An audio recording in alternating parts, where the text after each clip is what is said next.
Hello നമസ്കാരം. മീൻകറി ഇഷ്ടപ്പെടുന്ന എല്ലാവർക്കുമായി ഒരു അടിപൊളി ചൂരക്കറിയുമായാണ് ഞാൻ ഇന്ന് വന്നിരിക്കുന്നത് കേട്ടോ. ഈ കറി എന്തുകൊണ്ടാണ് എനിക്ക് ഇത്ര സ്പെഷ്യൽ എന്ന് ഞാൻ പറഞ്ഞു തരാമേ.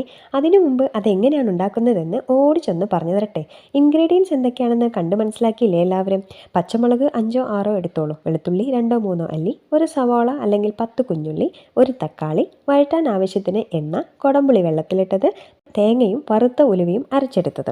ഉലുവയുടെ അളവ് കുറഞ്ഞാലും കൂടാതെ നോക്കണം കേട്ടോ. അപ്പോൾ നമുക്ക് വഴറ്റി തുടങ്ങാം. എല്ലാവർക്കും അറിയാവുന്ന പോലെ തന്നെ ചട്ടി അടുപ്പത്ത് വയ്ക്കുന്നു, എണ്ണ ഒഴിക്കുന്നു, എണ്ണ ചൂടാവുമ്പോൾ സവാള ഇടുന്നു, വഴറ്റുന്നു. ബ്രൗൺ നിറം ആവേണ്ടതില്ല കേട്ടോ. പുറകെ വെളുത്തുള്ളിയും പച്ചമുളകും ഇടാം. അതും ചെറുതായി ഒന്ന് വഴറ്റി കഴിയുമ്പോൾ തക്കാളി ഇടുന്നു. തക്കാളിയുടെ വെള്ളമെല്ലാം വറ്റി എണ്ണ തെളിഞ്ഞു വരുമ്പോൾ നമുക്ക് പൊടികൾ ഇട്ട് തുടങ്ങാം.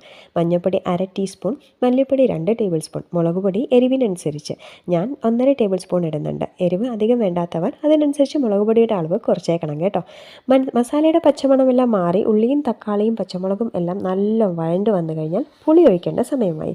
പുളിവെള്ളം ഒഴിച്ച് വെട്ടിത്തിളച്ച് തുടങ്ങുമ്പോൾ തേങ്ങയും ഉലുവയും അരച്ചത് ചേർക്കാം. ശേഷം പാകത്തിന് ഉപ്പും ഇട്ട് അത് ഒന്ന് ഇളക്കി തിളച്ച് തുടങ്ങുമ്പോൾ ചൂരക്കഷ്ണങ്ങൾ ഒന്നൊന്നായി അതിലേക്കിടാം.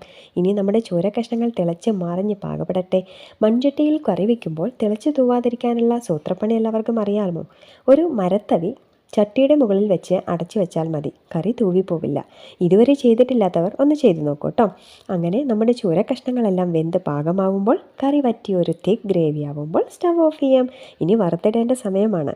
എണ്ണ ചൂടാകുമ്പോൾ കടുക്, കറിവേപ്പില, കുഞ്ഞുള്ളി കുനുകുനാ അരിഞ്ഞതും ചേർത്ത് വറുത്ത് കോരി കറിയിലേക്കിട്ട് അങ്ങ് അടച്ചു വെച്ചേക്കണം. കുറച്ച് കഴിഞ്ഞ് തുറന്നു നോക്കിയാൽ നാവിൽ വെള്ളമൂറും ചൂരക്കറി റെഡി.